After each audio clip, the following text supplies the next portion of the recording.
আসসালামু আলাইকুম প্রিয় দর্শক, জানিয়ে দিব এখনকার আলোচিত সকল দেশীয় খবর। শুরুতেই জানিয়ে দেব সংবাদ শিরোনামগুলো। সরকারি অফিসে কোনো ফাইল যেন আটকে না থাকে বলছেন আক্তার হোসেন। জানাবো অন্তর্বর্তী আমলে বিএনপি কেন রাষ্ট্রপতিকে রক্ষায় অনড় ছিল। খুঁটিতে গরু বাঁধা নিয়ে সংঘর্ষে আহত ৩০ এবং সর্বশেষ জানাবো ময়মনসিংহে আওয়ামী লীগ কার্যালয়ে ফের ভাঙচুর।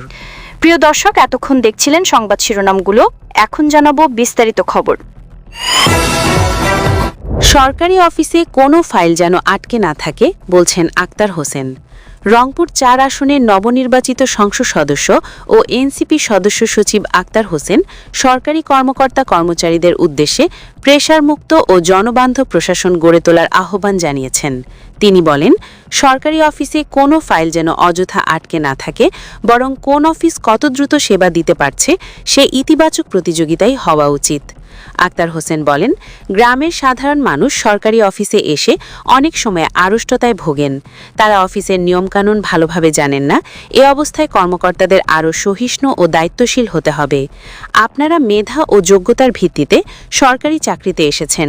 জনগণের সেবা করাই আপনাদের প্রধান দায়িত্ব বলে জানান তিনি।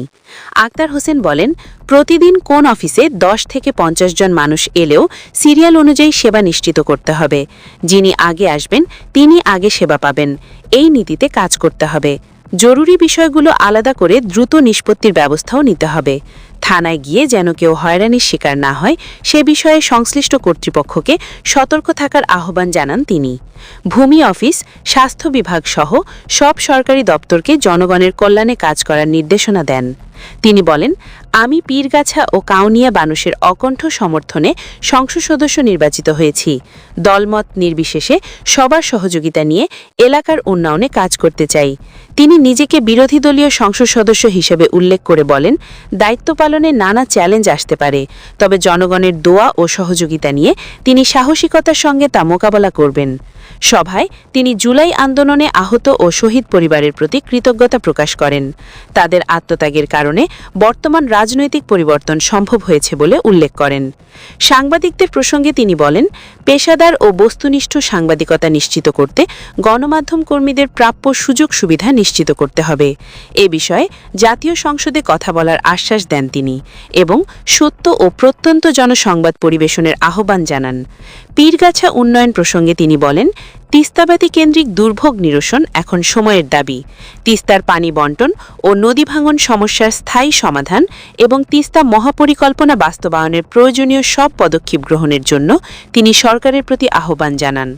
উপজেলা নির্বাহী কর্মকর্তা দেবাশিস বসাকের সভাপতিত্বে সভায় উপজেলা জামায়াতের আমির বশরুল রশিদ মুকুল, পীরগাছা থানা ওসি AKM খন্দকার, মহিবুল্লাহ ইসলাম সহ সব দপ্তরের কর্মকর্তা, জুলাই যোদ্ধা, জুলাই শহীদ পরিবারের সদস্যরা ও সাংবাদিকরা উপস্থিত ছিলেন।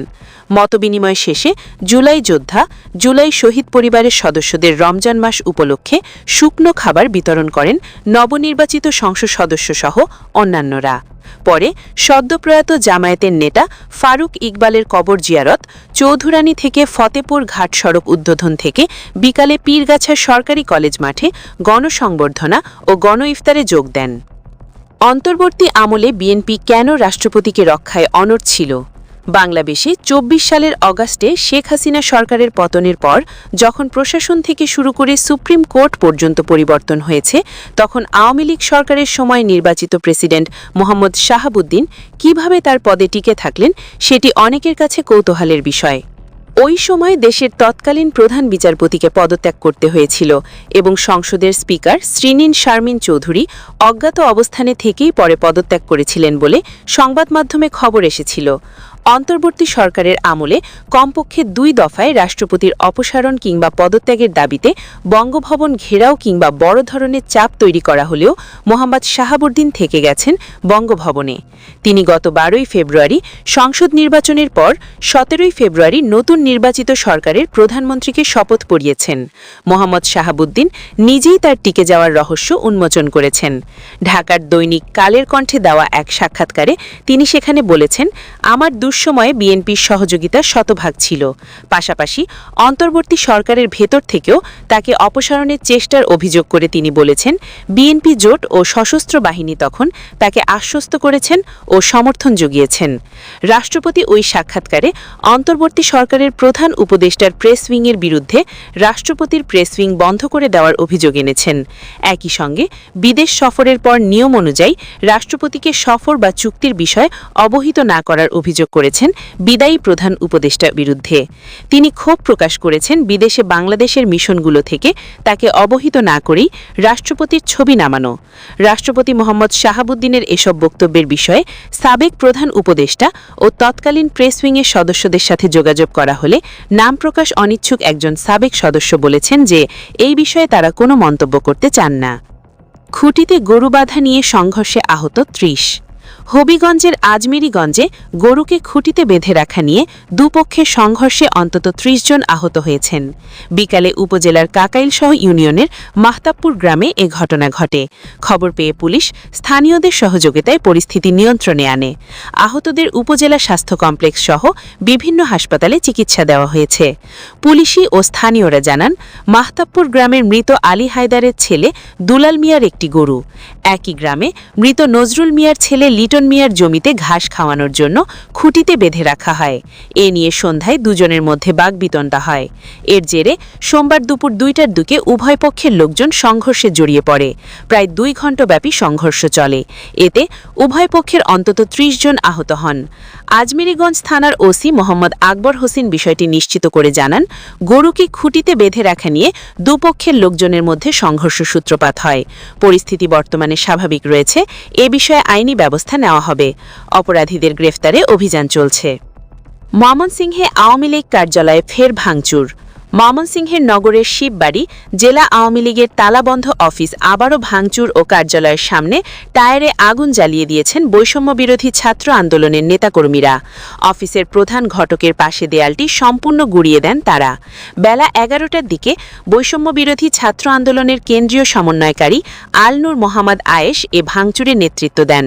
জানা গেছে, ৫ই অগাস্টের পর নগরের শিববাড়ির আওয়ামী লীগের কার্যালয়টি ভঙ্গুর অবস্থায় তালাবদ্ধ ছিল। গত ১২ই ফেব্রুয়ারি জাতীয় সংসদ নির্বাচনের পর দলীয় কার্যালয়টি খোলার ব্যাপারে গুঞ্জন ওঠে এবং রাতের আধারে কার্যালয়ের ভেতরে পরিষ্কার পরিচ্ছন্ন করা হয়। ২১শে ফেব্রুয়ারি জেলা আওয়ামী লীগ নেতা কাজী আজাদ জাহান শামীমের নেতৃত্বে কয়েকজন নেতাকর্মী দলীয় কার্যালয়ের সামনে জাতীয় ও দলীয় পতাকা উত্তোলন করে পুষ্পস্তবক অর্পণ করেন। এমন কিছু ছবি সামাজিক যোগাযোগ মাধ্যমে ছড়িয়ে পড়লে বিষয়টি নিয়ে নগরীতে তোলপাড় সৃষ্টি হয়। এরপর সোমবার সকালে বৈষম্যবিরোধী ছাত্রনেতা আলনুর মোহাম্মদ আয়েশের নেতৃত্বে অফিসটি আবারও ভাঙচুর করা হয়। ভাঙচুরের পর বৈষম্যবিরোধী ছাত্র আন্দোলনের কেন্দ্রীয় সমন্বয়কারী আলনুর আয়েশ বলেন, আওয়ামী লীগ নিষিদ্ধ সংগঠন। তারা শহীদের সাগর সহ হাজার হাজার ছাত্র জনতার হত্যার সঙ্গে জড়িত। তাদের বিচার কার্যক্রম চলছে। এরই মাঝে এ নিষিদ্ধ সংগঠনের নেতাকর্মীরা সম্প্রতি দলীয় কার্যালয় খুলে সাংগঠনিক কার্যক্রম পরিচালনা করার দুঃসাহস দেখিয়েছে।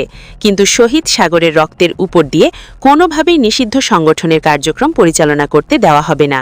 প্রয়োজনে এই কার্যালয় ভেঙে পাবলিক টয়লেট করা হবে। কোতোয়ালি মডেল থানার ওসি মোহাম্মদ নাজমুস সাকিব বলেন, খবর পেয়ে পুলিশ ঘটনাস্থলে গিয়ে আগুন নিভিয়ে পরিস্থিতি শান্ত করে। ২০২৪ সালের ৫ই অগাস্টের পর এ নিয়ে ৩বার শিববাড়ির জেলা ও মহানগর আওয়ামী লীগের দলীয় কার্যালয়টিতে হামলা, ভাঙচুর ও অগ্নিসংযোগ করা হলো। প্রিয় দর্শক, এই ছিল এখনকার গুরুত্বপূর্ণ নিউজ। আরও গুরুত্বপূর্ণ নিউজ নিয়ে ফিরছি কিছুক্ষণের মধ্যে। নিউজগুলো সবার আগে দেখার জন্য এই চ্যানেলটি সাবস্ক্রাইব করে আমাদের সাথে থাকুন। ধন্যবাদ।